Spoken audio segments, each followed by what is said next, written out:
మనిషి అన్నవాడికి వృద్ధాప్యం తప్పనిసరి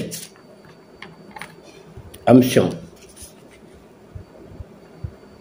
కాబట్టి ఈ వృద్ధాప్యంలో మనం ఎలా ఉంటే కొంత హాయిగా ఉంటామనే దాని గురించి మనం ఈ వీడియోలో చెప్పుకుందాం. భజగోవింద స్తోత్రాలు మీరేమంటారు? మనం ఉన్న ఈ వృద్ధాప్యం తర్వాత మనకి తప్పనిసరైన మరణం, ఈ రెండు దశల్లో మనకి ఎవరు మన తోడు రారు. భార్య అయినా స్నేహితులైనా కన్నవారైనా ఎవరు రారని భజగోవిందంలో శంకరాచార్యుల వారు చెప్పారు. మీరు వినే ఉంటారు. కాబట్టి ఈ వయసులో కూడా ఆనందంగా ఉండాలి అంటే, శాంతితో బ్రతకాలి అంటే కొన్ని ముఖ్యమైన సూత్రాలు ఇప్పుడు చెప్పుకుందాం. మనం వయసులో ఉన్నప్పటి నుంచి ఒక అబద్ధాన్ని, జరగటం కష్టమైన దాన్ని అందంగా ఊహించుకుంటూ ఉండేవాళ్ళం.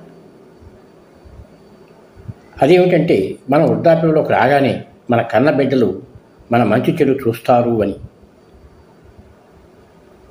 అది దృష్టిలో పెట్టుకొని మనం సంపాదించే రోజుల్లో మన కోసం అంటూ ఏమి కేటాయించుకోక అప్పులో సొప్పులో చేసి వారిని చదివించి చివరికి వృద్ధాప్యంలో ఇబ్బందులు పడుతూ ఉంటాం. బిడ్డలు మనల్ని చూడటం అనేది కలికాలంలో చాలా వరకు జరిగేది కాదు. ముఖ్యంగా పేద మధ్యతరగతి కుటుంబాల్లో ఇది వినటానికి కఠినంగా ఉండొచ్చేమో కానీ, ఇవాళ రేపు పిల్లలు ఒక చిన్న జాబ్ సంపాదించుకొని ఎక్కడో నగరంలో వారి కుటుంబాన్ని పోషించుకోవటానికి, పిల్లల చదువులకి డబ్బు కోసం నానా యాతన పడుతూ ఉంటారు. వారికంటూ వారి కళలు వేరే ఉంటాయి, లక్ష్యాలు వేరే ఉంటాయి. చట్టాలు ఎన్ని ఉన్నా కానీ వాటిలో చెప్పిన వాటి కోసం మనం పిల్లల మీద కోర్టులకి ఎక్కలేం కదా. ప్రెస్టేజ్ అనేది ఒకటి అడ్డం వస్తుంది. కాబట్టి ఆ విషయం మర్చిపోండి. కాబట్టి వయసులో ఉన్నప్పుడే మన కోసం అంటూ కొంత డబ్బు కేటాయించుకోవడం తీరాలి. అది తప్పనిసరిగా గుర్తుపెట్టుకోవాలి. మనం పిల్లల మీద ఆధారపడటం అంటే వారి దృష్టిలో చులకన కావడం అనేది తప్పదు. మరి ఇప్పుడు మనం కనీస ఆనందాన్ని, శాంతిని పొందాలంటే ఏం చేయాలి? మనం ముందుగా చేయాల్సిన పని ఏంటంటే గతాన్ని మర్చిపోవటం, గతాన్ని విస్మరించటం, గతాన్ని త్రోసిరాజనటం. గతంలో చేసిన ఎన్నో తప్పులు చేయకుండా మనిషి ఉండడు కదా. ఆ తప్పులు అప్పుడు తప్పులుగా అనిపించవు. మనమేదో వయసుకు తగ్గట్టు చేశాం, మనమేదో అవసరానికి కొద్దీ చేశాం అని మనల్ని మనం సమర్థించుకుంటూ కాలం గడుపుకుంటాం అప్పుడు. కానీ ఇప్పుడు వృద్ధాప్యంలో పిల్లలంతా దూరం అయిన తర్వాత మనం ఒంటరిగా ఉన్నప్పుడు అవి మనకు గుర్తొచ్చి బాధ పెడుతూ ఉంటాయి. అలా చేయకుండా ఉంటే బాగుండేదేమో అని ఇప్పుడు అనుకుంటాం. కాబట్టి వాటిని గుర్తు తెచ్చుకొని బాధపడుతూ కూర్చుంటాం వల్ల మానసిక రోగాలు తెచ్చుకోవడమే అవుతుంది. కాబట్టి ఆ గతాన్ని వదిలేసి ఇప్పుడు బతకడం నేర్చుకోవాలి, వర్తమానంలో బతకడం నేర్చుకోవాలి. అప్పుడు ఆ బాధ ఉండదు.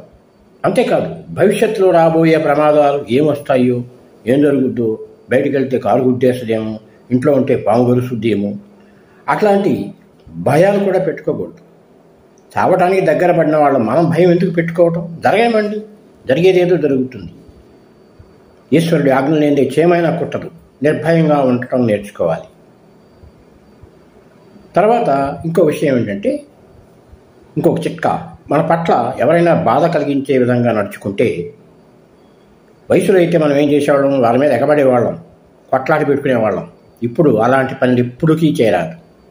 వృద్ధాప్యంలో అలా చేయనేకూడదు. ఇప్పుడు శాంతి వహించి సహనంగా క్షమించేయడం నేర్చుకోండి. నవ్వి వదిలేసేయండి. అప్పుడు మీకు ఎంతో హాయిగా ఉంటుంది. మీకు ప్రాబ్లమే ఉండదు. కోపం అనేది, ఆవేశం అనేది వాడికి ప్రాబ్లం కాదు, మన పట్ల తప్పు చేసిన వాడికి ప్రాబ్లం కాదు, మనకే ప్రాబ్లం అది. ఎందుకంటే వాడు వెళ్ళిపోతాడు. వాడు వెళ్ళిపోయి మనం ఏం చేస్తాం? దాన్ని ఆలోచిస్తూ, కోపం తెచ్చుకుంటూ, ఆవేశపడుతూ, బీపీలు తెచ్చుకుంటూ మనమే బాధపడతాం. అదే ప్రాబ్లం మనదే కదా అప్పుడు. కాబట్టి వాడిని క్షమించేశాడనుకో, వాడు వెళ్ళిపోతాడు, మన దారిలో మన పనిలో మనం ఉంటాం. అప్పుడు ఎంతో శాంతిగా ఉండగలుగుతాం. ట్రై చేసి చూడండి. ఇంకొకటి చేయాల్సిన పని ఏంటంటే ఆరోగ్యరీత్యా శరీరం అనుమతి ఇచ్చినప్పుడు తప్పనిసరిగా ఇంట్లో కూర్చోకుండా ప్రయాణాలు పెట్టుకోండి. పుణ్యక్షేత్రాలకు వెళ్తారు, మీ బంధువుల ఇళ్ళకి వెళ్తారు, కొడుకుల దగ్గరికి వెళ్తారు, కూతుళ్ళ దగ్గరికి వెళ్తారు. తిరుగుతూ ఉండండి. తిరుగుతూ ఉంటే ఆయా సమయాల్లో మీకు కొత్త లోకాలు కనపడతాయి, కొత్త ప్రపంచం మీ ముందు ఆవిష్కృతమవుతుంది. ఇప్పుడు రైల్వే స్టేషన్లో కాసేపు కూర్చున్నాం అనుకోండి, ఎంత వైవిధ్యమైనటువంటి జీవితాలు కనపడతాయి. ఇవన్నీ మనకి అప్పటికి ఉన్నటువంటి బాధలను మరిపింపజేస్తాయి. ఇవన్నీ కూడా కొత్త కొత్త విషయాలు కూడా తెలుస్తుంటాయి. అందరినీ కలుస్తారు, ఎంత ఆనందంగా ఉంటుంది. తర్వాత అతి ముఖ్యమైనది అసలు ఇది మొదటిగా కూడా చెప్పుకోవాల్సి వస్తుందేమో, అది ఆరోగ్యం. 60 నుంచి ఇప్పుడైతే 40 నుంచే మొదలవుతున్నాయి, అనారోగ్యం మొదలవుతుంది. 60 నుంచి తప్పనిసరిగా వస్తాయి. ఎందుకంటే శరీరంలో ఇక పెరుగుదల ఆగిపోతుంది, కొత్త కణాలు తయారు కావు, ఉన్న కణాలు చచ్చిపోతూ ఉంటాయి. తప్పనిసరిగా రోగాలంటూ వస్తాయి. 60 తర్వాత మనం ఆధారపడాల్సి వచ్చిన పరిస్థితి కూడా వస్తుంది. అప్పుడు మనం ఏం చేస్తాం? మన ఆలోచనలు ఎలా ఉంటాయి? ఇంకా ఎంతకాలం ఉంటాంలే, ఉండి ఏం చేయగలిగింది ఏముందిలే, శుభ్రంగా అనుభవిద్దాం, స్వీట్లు తిందాం, హాట్లు తిందాం అనేసి ఆ గతులు నియంత్రణలు లేకుండా ప్రవర్తిస్తూ ఉంటాం. అప్పుడు అనారోగ్యం తప్పనిసరిగా వస్తుంది. ఎందుకంటే అరుగుదల ఉండదు కదా, అరుగుదల ఉండదు, శరీరం బరువెక్కుతుంది, మధుమేహం, రక్తపోటు ఇవాళ లేనిది ఎవరికి? ఇవన్నీ వస్తాయి. అది మీకే కాదు, ఆ బాధ మీకే కాదు, మీ కుటుంబ సభ్యులందరికీ బాధే తెచ్చిపెడుతుంది. ఒక తప్పు కుటుంబాన్ని అంతటినీ బాధ పెడుతుంది అనేటువంటి మీరు గుర్తుంచుకోవాలి. ఎందుకంటే వాళ్ళు వారి ప్రాబ్లమ్స్తో సతమవుతూ ఉంటారు. జీతాలు చాలవు, ఇంటద్దె చాలదు, పిల్లలకి చదువులు డబ్బులు ఉండవు, ఎట్లా పండుగలు వస్తుంటాయి.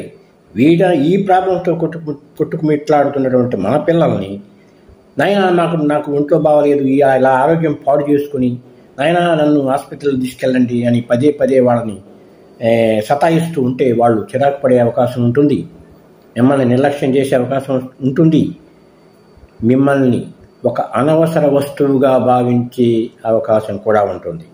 కనుక మీ ఆరోగ్యం మీరు కాపాడుకోండి. సాధ్యమైనంతలో మిగతాది భగవంతుడికి వదిలేయండి. మీరు ఆరోగ్యాన్ని కాపాడుకోవాలి. ముందు దానికోసం ఆరోగ్యాన్ని కాపాడుకోవాలంటే ఏం చేయాలి? తప్పనిసరిగా ఉదయాన్న సాయంకాలాన మీరు చేయాల్సినంత అంతట్లోటి నడక చాలా ముఖ్యంగా మనసులో పెట్టుకోండి. ఇంకా ధ్యానం, ప్రాణాయామం, యోగాభ్యాసం కూడా మీ ఆరోగ్యాన్ని ఎంతో మెరుగుపరుస్తాయి. ఇంకోటి చేయాల్సింది ఏంటంటే మితాహారం. ఎంత అద్భుతమైనటువంటి విషయం అంటే మనం అదుపులో పెట్టుకోవాల్సింది ఏమిటి అంటే ముఖ్యమైనటువంటి అవయవం ఏంటంటే నాలుక. ఇప్పుడు నాలుక అనేది 2 విధాలుగా మనం నియంత్రణలో పెట్టుకోలేని స్థితిలో ఉంటాం. వృద్ధాప్యంలో చారష్టం ఉంటుంది, మనకి చీటికి మాటికి కోపం వస్తుంటుంది. అప్పుడేం చేస్తాం? ఎదుటివారి మీద అసహనం వ్యక్తపరచడం, తిట్టడం, సతాయించటం, వారిని దెప్పి పడవటం, వారిని ఏదో ఒకటి మాట్లాడాలి అనుకోవటం. ఈ పని చేసేది ఏంటి? నాలుక చేసే ఒక తప్పుడు పని ఇది మొదటిది. ఇక రెండో తప్పుడు పని నాలుక ఏం చేస్తుందంటే నాకు అది కావాలి, నాకు ఇది కావాలి, నాకు స్వీట్లు కావాలి, నాకు హాట్లు కావాలి, పచ్చిమిరకాయ బజ్జీలు కావాలి అంటూ ఉంటుంది కదా. నేటి ఇడ్లీ కావాలి, అల్లం పెసట్టు కావాలి అని అంటుంది కదా. వీటన్నిటి నుంచి కూడా చాలా నిగ్రహం పాటించాలి. మీరు 4 తినాలి అని మీ మనసులో ఉంటే 2 తినటం అనేటువంటి మెథాన్ని పాటించండి మీరు. ఎందుకంటే ఇవన్నీ కూడా మీ బరువుని పెంచుతాయి, మీ కడుపుని ఇబ్బంది పెడతాయి, మిమ్మల్ని సతాయిస్తాయి, బాధ పెడతాయి. మీరు ఏం చేయాలంటే ఎక్కువగా ఆకుకూరలు తీసుకోవాలి ఈ వయసులో, పళ్ళు తీసుకోవాలి ఈ వయసులో. మీరు వీటి మీద ఆధారపడమండి. మీ దేహం ఎంత తేలిగ్గా ఉంటుందో, కడుపు ఎంత తేలిగ్గా ఉంటుందో, గ్యాస్ ప్రాబ్లం అట్లాంటివి ఏమీ లేకుండా. గ్యాసే మనల్ని ఎంతో చిరాకు పెడుతుంది కదా ఈ వయసులో. అజీర్ణం, గ్యాస్ ఇవి అసలు ఊపిరాడనిచ్చవు, తోచనివ్వవు ఏమి కూడా. అందువల్ల మీరు ఎక్కువగా తేలికైన ఆహారం తినటం చాలా ముఖ్యమైన విషయం ఈ వయసులో.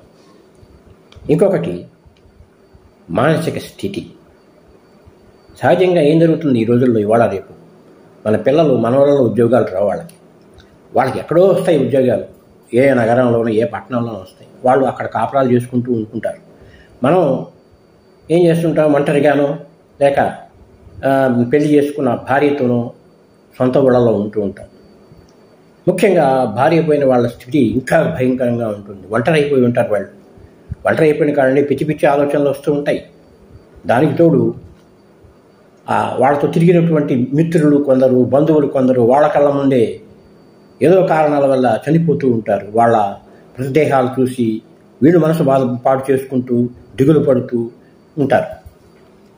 ఈ ఒంటరితనం కూడా అశాంతి పాలు చేస్తుంది. కనుక ఏం చేయాలంటే, మన సమవయస్కులతోటి మనం మాట్లాడుతూ ఉండాలి. అప్పుడప్పుడు కలిసి మెలిసి ఉండాలి. వాకింగ్లో కానీ ఎక్కడైనా కూర్చొని ఉండటం, ఒక అరుగు మీద కూర్చొని మాట్లాడుకోవడం, కష్టసుఖాలు చెప్పుకోవటం, ఓదార్పుగా ఉండటం అనేటువంటిది కానీ, ముఖ్యంగా ప్రార్థనా మందిరాల్లో సత్సంగం అంటారు చూసారా, అది చేస్తే ఇంకా చాలా మంచిది. ఎందుకంటే మనకి ఇంకా దేవుడి దిక్కు మీరు ఏమి వేరే విధంగా అనుకోవద్దు. అసలు మనకి ఎవరు దిక్కు లేరు. ఇక 50-70 దాటిన తర్వాత మనకి ఎవరూ లేరు, దేవుడే దిక్కు అనేది గుర్తుపెట్టుకోవాలి. మనం ఒంటరిగా వచ్చాము, ఒంటరిగానే వెళ్ళాలి, మనతో ఎవరు రారు. మనకి దైవమే దిక్కు. ఇక మన దైవమే నడిపిస్తాడు. శ్మశానంలో కూడా మా శివుడే మనకు దిక్కుగా ఉంటాడని తెలుసుకోండి. మరి ఎవ్వరూ ఉండరు. పాత స్నేహితులు ఉంటారు కదా, మనం ఉద్యోగం ఇచ్చా వాళ్ళందరినీ వదిలేసి ఉంటాం. వాళ్ళని మళ్ళీ లైన్లో కలపండి. చక్కగా పాత విషయాలు, ఆ జ్ఞాపకాలు, తీయటి బాల్యపు జ్ఞాపకాలు చెప్పుకోండి. ఆనందంగా ఉండండి. ఆధ్యాత్మిక విషయాలు చెప్పుకోండి. హాయిగా గడపండి. ఇలాంటివి పనులు కనుక మీరు చేసినట్లయితే మీరు మానసిక శాంతి పొందుతూ వృద్ధాప్యాన్ని అవలేలుగా తరిస్తారని చెప్పేసి నేను అనుకుంటున్నాను. మీరు ఇది విని మీ అభిప్రాయాలు కూడా కామెంట్లో చెప్పండి. Thank you. నమస్తే.